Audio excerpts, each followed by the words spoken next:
Samajwadi party के प्रांतीय आह्वान पर आज सपा कार्यालय बदायूं पर 142 सांसदों के अलोकतांत्रिक निलंबन के विरोध में एक धरना प्रदर्शन किया गया। धरने में पार्टी के नेता धर्मेंद्र यादव सम्मिलित हुए। धरने में उपस्थित जनसमूह को संबोधित करते हुए धर्मेंद्र यादव ने कहा, कोई सबसे बड़ा दल है तो समाजवादी पार्टी और कोई सबसे बड़ा नेता तो आदरणीय अखिलेश यादव जी। ये समाजवादी साथियों, सबसे बड़ी जिम्मेदारी आपके ऊपर है। अभी आपको तय करना है कि आपको उस जिम्मेदारी को कितनी मजबूती से निभाना है साथियों।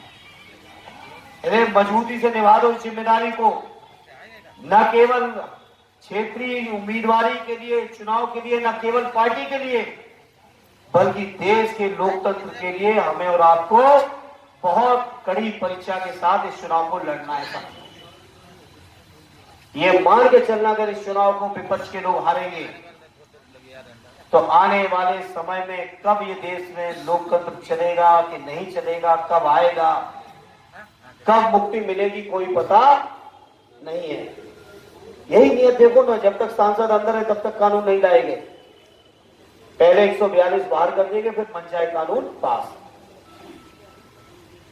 बताओ, सोचो। तो समझदार लोग समझ रहे होंगे कि बीजेपी की नीयत क्या है। ये तानाशाही के रास्ते पे देश को ले जाना चाहते हैं साथियों। इसको बचाने की जिम्मेदारी हम समाजवादियों के ऊपर आई है। मैं बड़ी उम्मीद के साथ आपके बीच आया हूं और कह सकता हूं, कुछ साथियों ने चर्चा की, उन्हीं से अपने को जोड़ता हूं। चाहे दलित समाज के लोग हो, पिछड़े हो, किसान हो, नौजवान हो, बुनकर हो, व्यापारी हो, नौकर पेशा हो, सभी की इच्छा है इस बार बीजेपी के लोगों को हराने की है। आप सोचो, हमने 4 दिन के नोटिस पे अकेवा के कार्यक्रम में गए थे, सरकारी कर्मचारियों से पूरा इस्लामिया का मैदान भरा था। कुछ साथी गए होंगे। कितना कर्मचारियों का समर्थन है, व्यापारियों को कितना समर्थन है, और ये प्रशासन वाले तो केवल फोटो खींचते रहते हैं। समाजवादी पार्टी के कार्यक्रम में कौन आया है, जरा उसके छापा मार लो। और बहुत से ऐसे लोग हैं, ये आपके कार्यक्रमों में नहीं आएंगे, लेकिन इनके घर पे जाके जब चुपचाप बात करोगे तो सब आपको वोट देने को तैयार बैठे हुए हैं। बताओ, है ऐसे लोग कि नहीं है? ऐसे लोग हैं। इसलिए मैं इस मौके पर कहना चाहता हूं, साथियों, मेहनत कर लेना जिम्मेदारी के साथ। आदरणीय अखिलेश यादव जी के नेतृत्व हमें आपको सबको मिलके उत्तर प्रदेश से भाजपा को हटाना है और हटा के छोड़ेंगे। और जहां तक अपना सवाल है, बदायूं का सवाल है, बदायूं के मामले में हम एक ही बात कहेंगे, जनता के बीच केवल 2 बातें कर लो कि समाजवादी पार्टी का कार्यकर्ता, हम सांसद थे तो उस समय का विकास, और बीजेपी की डबल ट्रिपल जितने इंजन लगा दो, इसकी विकास जोड़ लो। बदायूं की जनता अपने विकास के साथ खड़ी है। बहुत बहुत धन्यवाद। जय बात।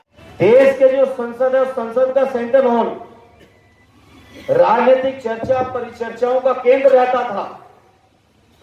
जो लोग सांसद नहीं भी होते थे, पत्रकार या पूर्व सांसद भी जाते थे, देखते थे देश की राजनीति किधर जा रही है।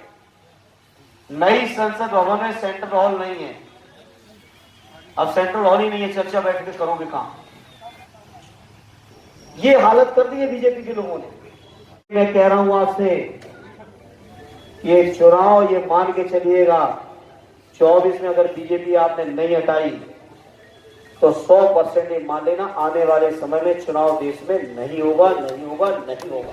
ये रहे कानूनों के, उसके बारे में चर्चा की। मैं बड़ी जिम्मेदारी से कह रहा हूं मेरे साथियों, ये तो अभी कुछ कानून बदले गए हैं, लेकिन आप समझदारी से सोच रहे होंगे ये कानून क्यों बदले जा रहे हैं। क्योंकि देश की जनता कहीं आंदोलन का रास्ता न पकड़ ले, उसके लिए पहले से ये रोकने के इंतजाम अभी से शुरुआत की जा रही है। ये बात सही है कि चाहे धारा 370 का सवाल हो, चाहे सीए एनआरसी का सवाल हो, या और तमाम सवाल हो, इन सवालों पर भी बहुत मजबूती से विरोध जनता के बीच करना चाहिए था आप लोगों को भी। तो बीजेपी वाले कह रहे थे सदन में कि कश्मीर में लोग जमीनें खरीदेंगे। 19 में पारित हुआ, 4.5 साल हो चुके, पता कर लो कितने बाहर के लोग जमीन खरीदने गए। लेकिन केवल लोगों की भावनाओं के साथ नफरत फैलाने के अलावा इनके पास, बीजेपी वालों के पास कोई दूसरा मुद्दा है नहीं साथियों। इसलिए आज इस मौके पर कहना चाह रहा हूं, ये कानून इसलिए बनाए जा रहे हैं कि आने वाले समय में जनता कहीं सड़कों पर न उतरे, और जनता सड़कों पर उतरे तो इन कानूनों के माध्यम से उनको सख्ती के साथ उनके आंदोलन को कुचल सके। केवल इसी के लिए कानून बनाए जा रहे हैं। इसलिए साथियों, ये चुनाव में बड़ी जिम्मेदारी से कह रहा हूं, इसलिए नहीं कह रहा हूं कि मैं खुद उम्मीदवार हूं। नौजवान जाति है, अब बीजेपी के लोग पिछड़ों की बात नहीं कर रहे हैं, क्योंकि जान गए हैं बीजेपी वाले कि अब पिछड़े जाग चुके हैं और अपने हक के और अपने अधिकारों को मांगना मजबूती के साथ शुरू कर दिया। जब से बिहार में की सरकार ने जाति जनगणना लागू की, उत्तर प्रदेश में जब से जोर पकड़ा है, तब से बीजेपी वाले पिछड़ों की बातें नहीं करते।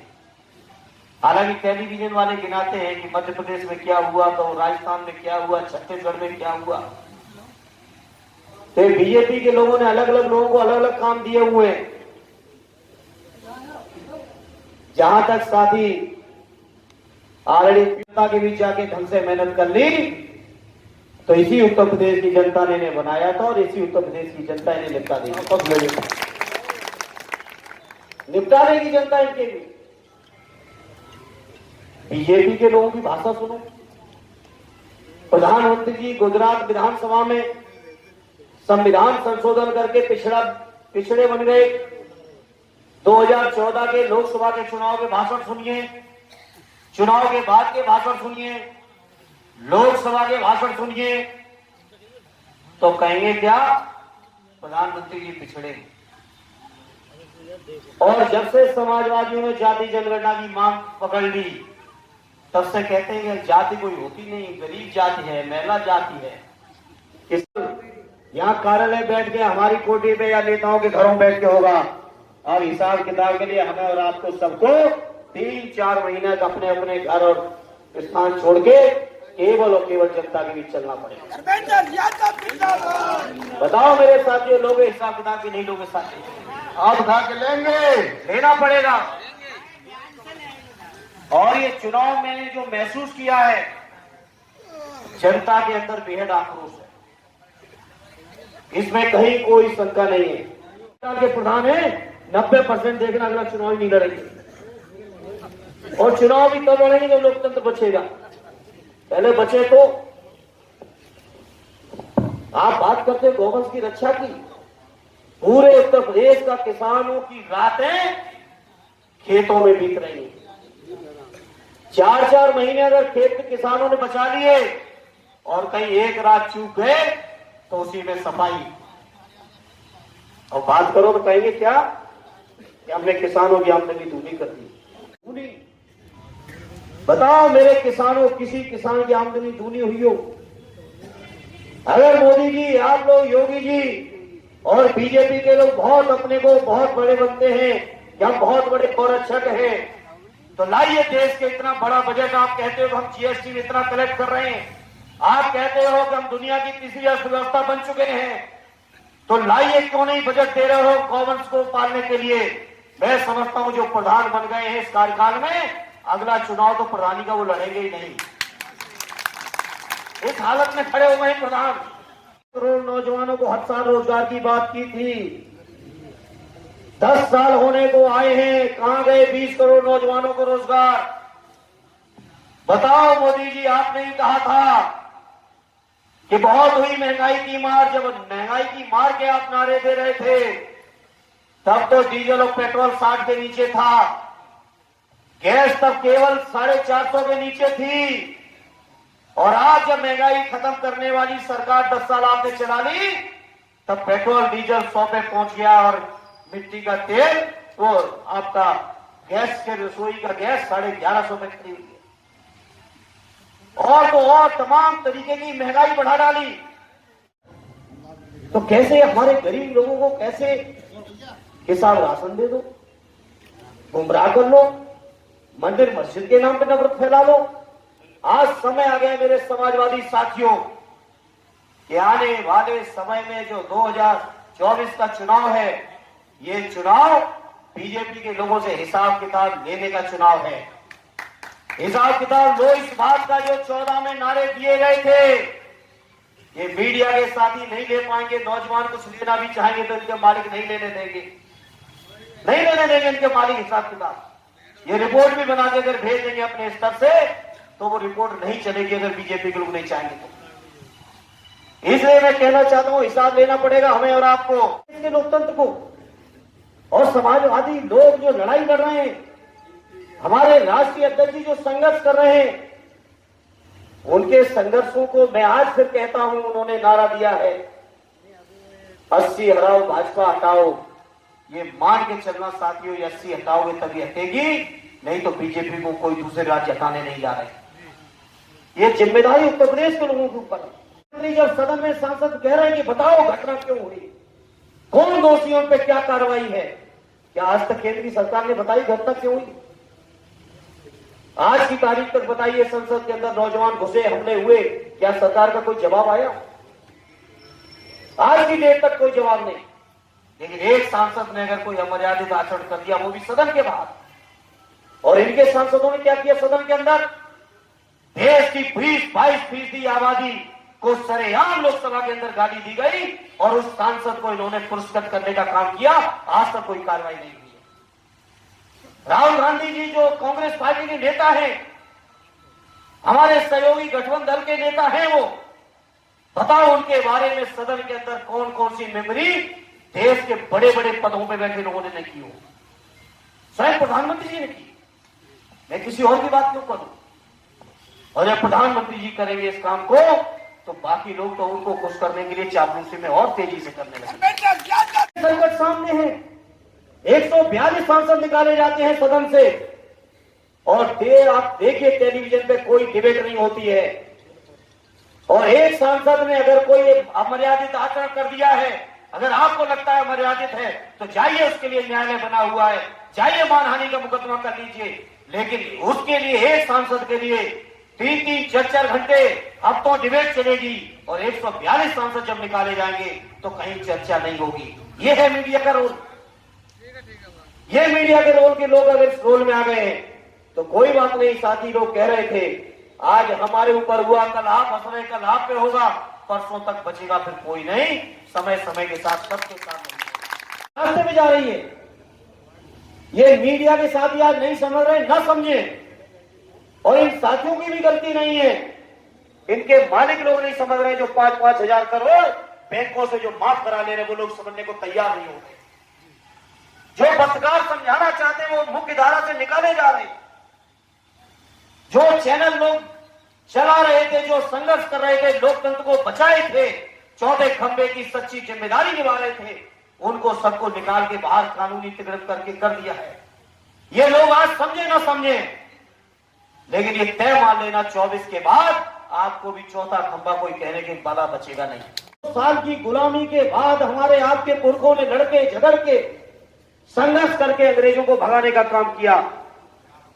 और आने वाले समय में, और आज का ये जो समय चल रहा है, हमारे आपके सामने जो हमारे बुजुर्गों ने आजादी दिलाई, जो बाबा साहब भीमराव अंबेडकर जी के नेतृत्व में संविधान सभा ने हमें संविधान दिया, 75 साल से जिस संविधान ने देश और दुनिया के अंदर बड़ी बड़ी उपलब्धियां, और हमारे भारतीय लोकतंत्र की चर्चा जहां दुनिया में होती है, ऐसे शानदार संविधान को बचाने का समय आ गया है मेरे साथियों। और अगर हम लोग इस चुनाव को चुनाव ही ना समझ लेना, केवल लोकसभा चुनाव हार जीत, एमपी हारने जीतने का सवाल खत्म हो चुका है। एक ही सवाल बचा है कि 24 के चुनाव के समय आपको देश के संविधान और लोकतंत्र को बचाना है या गंवाना है, ये तय करना पड़ेगा। अरे रुक जाओ, महिलाओं अध्यक्षता कर रहे पार्टी के जिलाध्यक्ष भाई आशीष जी,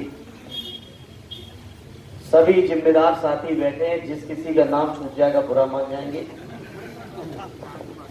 इसलिए सभी मेरी पार्टी के सम्मानित नेतागण, जिले के कोने कोने से पधारे हमारे समाजवादी साथियों और पत्रकार मित्रों, पार्टी के राष्ट्रीय अध्यक्ष जी द्वारा कल ही शाम को निर्देश हुआ आज के धरने का, और प्रदर्शन का निर्देश नहीं था। नहीं तो ये धरना यहां की बजाय कलेक्ट्रेट के गेट पे हो रहा होता।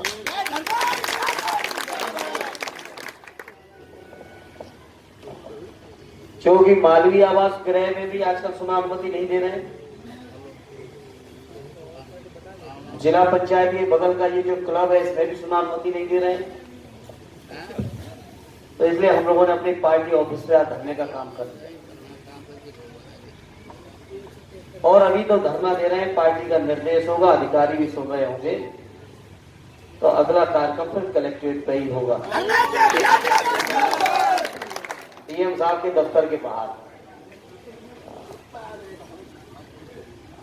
जहां तक आज का कार्यक्रम है,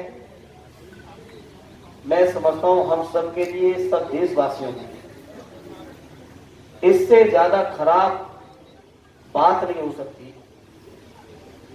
कि देश के चुने हुए लगभग 142 और अब सुना 146 सांसद तक संसद से बाहर कर दी गए, निष्कासित कर दिए गए। और निष्कासित जिन कारणों पे किए, ये सही है कि घटना नहीं होनी चाहिए। संसद हमारे देश के लोकतंत्र का मंदिर है, उसकी सुरक्षा होनी चाहिए। लेकिन साथियों, चिंतन मंथन करो, जिस सांसद के रिकमेंडेशन पर, बिना सांसद के रिकमेंडेशन के कोई भी दर्शक दीर्घा में नहीं जा सकता, और मैसूर के जिन सांसद की रिकमेंडेशन पर वो नौजवान संसद के अंदर तक गए, उस सांसद के ऊपर कोई कार्रवाई न स्पीकर साहब ने की, न भारतीय जनता पार्टी ने की, न कोई सार्वजनिक बयान अभी तक आया, न उनके ऊपर कोई जांच कमेटी बैठी। देश के अंदर मुझे भी आप सबके आशीर्वाद से 15 साल सदन में रहने का मौका मिला। जब कोई देश के अंदर घटना होती, दुर्घटना होती, इस तरह की कभी भी बात हुई, सरकार में कोई भी रहे हो, सरकार की जिम्मेदारी होती है कि चलते हुए सत्र में अगर कोई बात हुई है तो सदन में आके सरकार उस मामले को संसद सदस्यों को भी बताए और संसद के माध्यम से देश के जनमानस को भी बताए। लेकिन जब तक इन सांसदों का निष्कासन नहीं हुआ, तब तक गृह मंत्री जी लोकसभा में नहीं घुसे, राज्यसभा में भी नहीं गए, और 142 सांसदों को बाहर निकाल के संविधानों के संशोधन, कानूनों के संशोधन, आईपीसी, सीआरपीसी और एविडेंस एक्ट के संशोधन देके सदन के अंदर पहुंच गए। ये है देश की संसद और लोकतंत्र में बीजेपी के लोगों की आस्था और निष्ठा। कई साथियों ने आगाह किया है, और मैं उन साथियों से अपने को जोड़ते हुए कह रहा हूं, और मैंने कई बैठकों में इस बात को कहा है, आज इस बैठक में भी दोहरा रहा हूं। बैठकों में मीडिया नहीं रही, मैं जानता हूं मीडिया के साथियों के कैमरे सामने है। ये चुनाव जो आने वाला लोकसभा का चुनाव है, केवल बदायूं से अगर धर्मेंद्र को या हावड़ा से जो समाजवादी उम्मीदवार आए या बगल से कोई तीसरा उम्मीदवार आएंगे, केवल इन उम्मीदवारों को चुनाव हराने जिताने का नहीं मसला है। मसला शुद्ध एक ही बात का है, और तय करना पड़ेगा समाजवादी साथियों,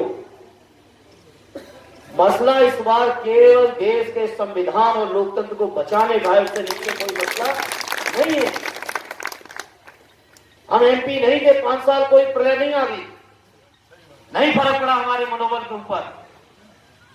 बदायूं का भी हार के मैंने बोला था कि मैं चुनाव हार के हिम्मत नहीं आ रहा हूं, आजमगढ़ में भी जाके मैंने यही बोला था, और आज भी मैं कहता हूं कि मैं कहीं से हिम्मत नहीं आ रहा हूं।